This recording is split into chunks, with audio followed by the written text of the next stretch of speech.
आप सभी का एजुकेशन ऑफ आयुर्वेद में जो भी आयुर्वेद फार्मासिस्ट की तैयारी कर रहे हैं, जो भी स्टूडेंट स्टाफ नर्स की तैयारी कर रहे हैं, आयुर्वेद स्टाफ नर्स की तैयारी कर रहे हैं, उन सभी के लिए आज जो है एक महत्वपूर्ण जो विषय है उससे कुछ क्वेश्चन आप सभी के बीच में डिस्कस किया जाएगा, जिसमें हम रस शास्त्र के कुछ ऐसे क्वेश्चन आप सभी को समझाएंगे जो आपने विषयों के अंतर्गत पढ़ा तो होगा, रस शास्त्र विषय के अंतर्गत पढ़ा होगा, लेकिन कुछ चीज़ें जो हैं आप समझ नहीं पाए होंगे।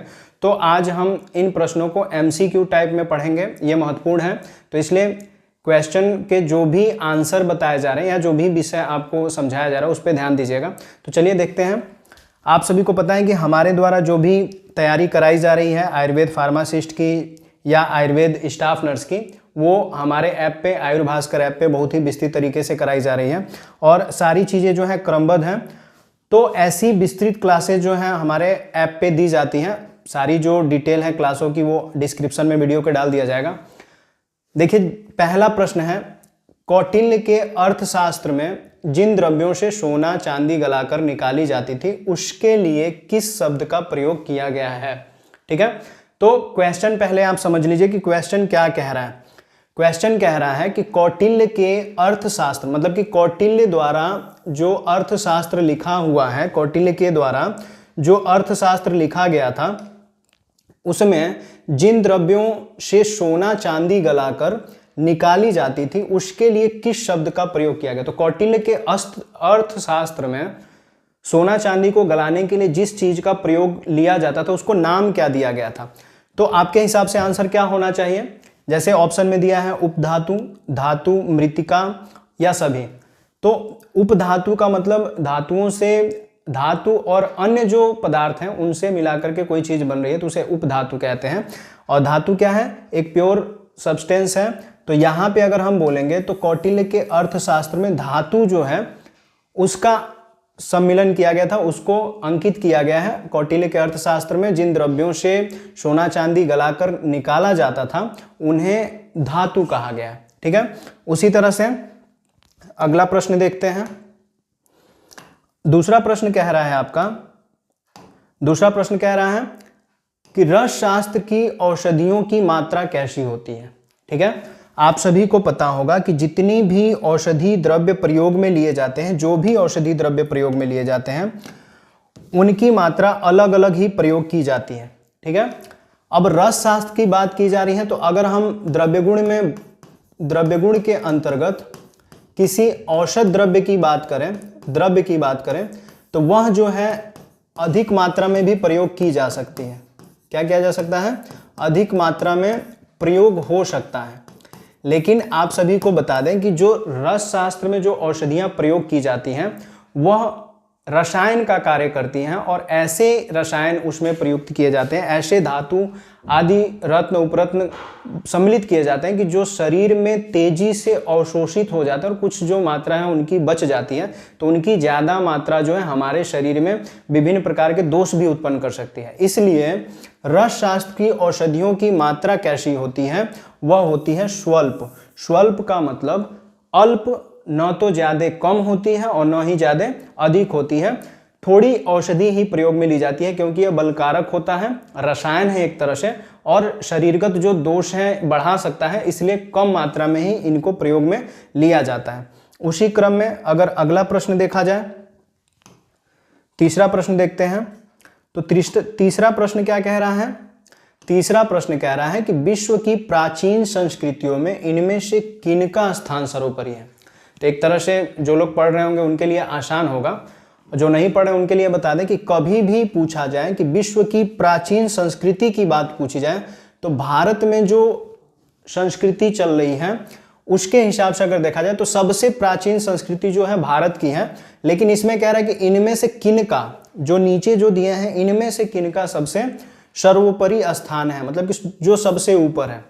तो सबसे ऊपर कौन सा है, वेद, ग्रंथ, शास्त्र, संहिता। आपके हिसाब से क्या जवाब होना चाहिए, कमेंट कीजिएगा। यहाँ पे जो उत्तर होगा वह होगा वेद। तो प्राचीन संस्कृतियों में सबसे सर्वोत्तम स्थान जो है वेदों को दिया गया है, क्योंकि आपको पता होगा, आयुर्वेद परिचय आप पढ़ रहे होंगे तो आपको बताया गया है कि आयुर्वेद परिचय के अंतर्गत जो वेद की उत्पत्ति हुई है वो स्वयं ब्रह्मा से हुई है। और वेद जो है पृथ्वी के उत्पत्ति से पहले के माने जाते हैं। ऐसा उपदेश है देवताओं के देव उपदेश के अंतर्गत बताया गया है कि जो भी वेद हैं पृथ्वी की उत्पत्ति से पहले के हैं, मतलब इनकी जो है उत्पत्ति हुई है और स्वयं ब्रह्मा जो है इसके उत्पत्ति कारक माने गए हैं। इसलिए प्राचीन संस्कृतियों में सबसे सर्वोपरि स्थान जो है वेद का ही माना जाता है। अगला प्रश्न देखते हैं। अगला प्रश्न कह रहा है कि आचार्य प्रिव्रत शर्मा जी ने रस शास्त्र के कितने स्तर बताए हैं।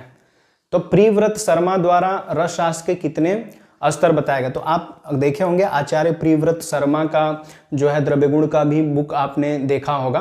तो उसी तरह से आचार्य प्रिव्रत शर्मा ने रस शास्त्र के विषय में भी बहुत सारी चीजें बताई हैं। तो प्रिव्रत शर्मा द्वारा जो रस शास्त्र के स्तर बताए गए वो 4 बताए गए हैं। मतलब प्रिव्रत शर्मा ये बताते हैं कि रस शास्त्र के 4 स्तर हैं। अब 4 स्तरों की बात करेंगे रस शास्त्र की, तो कौन कौन से 4 स्तर हैं। तो प्रिव्रत शर्मा के द्वारा यह बताया गया कि रस शास्त्र में जो 4 स्तर हैं वो विकास का क्रम बताते हैं। जो स्तर का मतलब कहा जा रहा है, स्तर के बारे में कहा जा रहा है, यह क्या है, विकास क्रम की बात की जा रही है। किसकी बात की जा रही है, विकास क्रम की।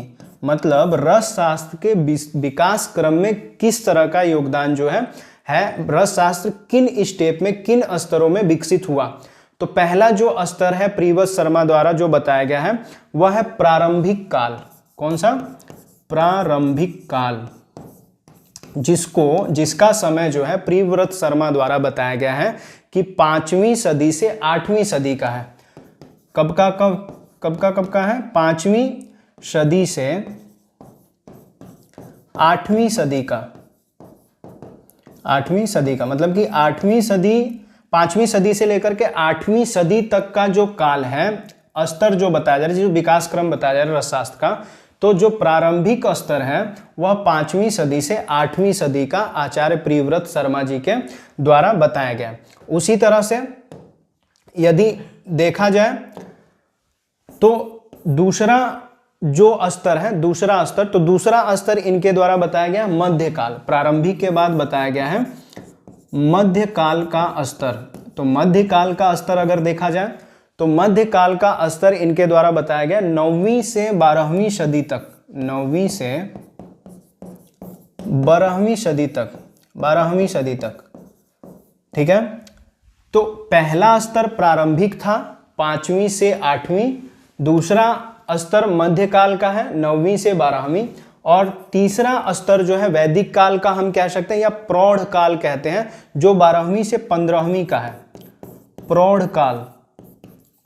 काल कब से कब का है, 12वीं से 15वीं सदी। मतलब जहां से खत्म हो रहा वहीं से अगला जो है शुरू हो जा रहा है। और अब जो है आधुनिक काल जिसको हम कह सकते हैं, जो इस समय का है आधुनिक काल। तो आधुनिक जो काल है इसका स्तर जो है 16वीं सदी से अब तक, ठीक है। तो आप देख सकते हैं जो प्रश्न बना है वह कह रहा है कि आचार्य प्रिव्रत शर्मा जी ने रस शास्त्र के कितने स्तर बताए हैं। तो प्रिव्रत शर्मा जी ने जो रस शास्त्र के स्तर बताए हैं वो 4 हैं, प्रारंभिक, मध्यकाल, प्रौढ़ काल और आधुनिक काल। तो 4 स्तर बताए गए हैं। इनके अलग अलग नाम भी दिए गए हैं, अलग अलग जगहों पे अलग अलग नाम भी दिए गए हैं। प्रारंभिक को वैदिक काल कह दिया गया, प्रारंभिक को क्या कहा गया, वैदिक काल। अन्य नाम भी दिए गए हैं इसके। प्रारंभिक को वैदिक काल कहा गया और मध्यकाल को संहिता काल कहा गया। इसे कौन सा काल कहा गया, संहिता, नोट कर सकते हैं आप, संहिता काल। मध्यकाल को क्या कहा गया, संहिता काल, और प्रौढ़ काल को संग्रह काल कहा गया। क्या कहा गया, संग्रह काल। ये इंपॉर्टेंट है। प्रौढ़ काल को क्या कहा गया, संग्रह काल। और जो आधुनिक काल है उसे आधुनिक, व्यवहारिक दृष्टि से आधुनिक काल ही कहा जाता है। अभी भी आधुनिक काल ही कहा गया है इनके द्वारा। तो आपको क्या करना है, जो भी चीजें बताई जा रही हैं उसको इस हिसाब से नोट करना है ताकि भविष्य में काम आए। और हमारी कोशिश ये रहेगी कि रस शास्त्र इस तरह से जो विषय आपको समझाना शुरू हुआ है, तो YouTube पे कोशिश में हमारी ये रहेगी कि रेगुलर आप अगर क्लासेस अटेंड करते हो YouTube की, तो उस पर आपको कुछ ना कुछ विश्लेषण सब्जेक्ट वाइज आपको निकाल के दिए जाएँ, कुछ MCQ के जो एक्सप्लेनेशन है दिए जाएँ। तो कोशिश ये रहेगी आप इसको पार्ट 1 समझ करके देख लीजिए, कोई दिक्कत नहीं है। बाकी जो क्लासेज हैं आपको रेगुलर बेस पे मिलेगा। ये जो भी क्लास आपको दी जा रही है ये इस हिसाब से दी जा रही है कि ये आपके लिए भी इम्पोर्टेंट है, आयुर्वेद फार्मासिस्ट के लिए भी इम्पोर्टेंट है और स्टाफ नर्स के लिए भी इम्पोर्टेंट है। आप क्लासेस कर सकते हो या जो भी आयुर्वेद में रुचि रखते हैं उनके लिए इम्पोर्टेंट है।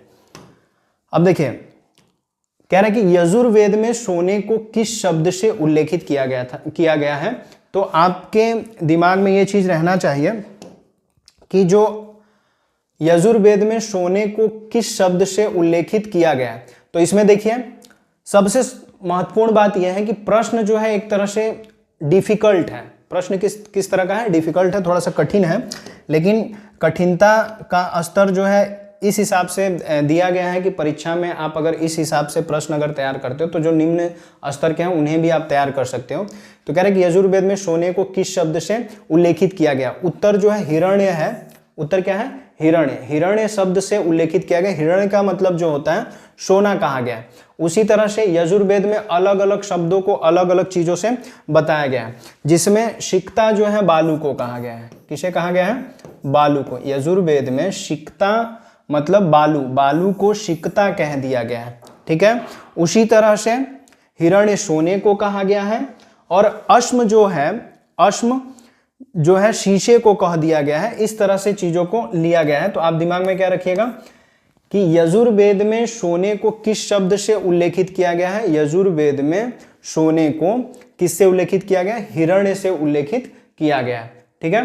तो रस शास्त्र में जो 5 प्रश्न है उसको इस हिसाब से हमने आपको समझाया। ये एक तरह से आप समझ सकते हैं कि नहीं जो प्रश्न है किस तरह के आएंगे। शुरुआती प्रश्न जो है आपको 5 प्रश्न जो MCQ से थे वो आपको रस शास्त्र से दिए गए हैं इस क्लास में, और हमारी कोशिश रहेगी कि रेगुलर आपको क्लासेस दिया जाएगा। और आपको अगर डिटेल क्लास लेनी है, MCQ बेस्ड जो टेस्ट सीरीज प्राप्त करनी है, या आयुर्वेद भर्ती परीक्षा आप देख रहे हो, चाहे फार्मासिस्ट के हो चाहे उत्तर प्रदेश आयुर्वेद स्टाफ नर्स के स्टूडेंट हो, तो आप सभी लोग क्या कीजिए कि जो भी क्लासेस आपको लेनी है, हमारा जो ऐप है आयुर्भास्कर ऐप आपको प्ले स्टोर से इजीली मिल जाएगा।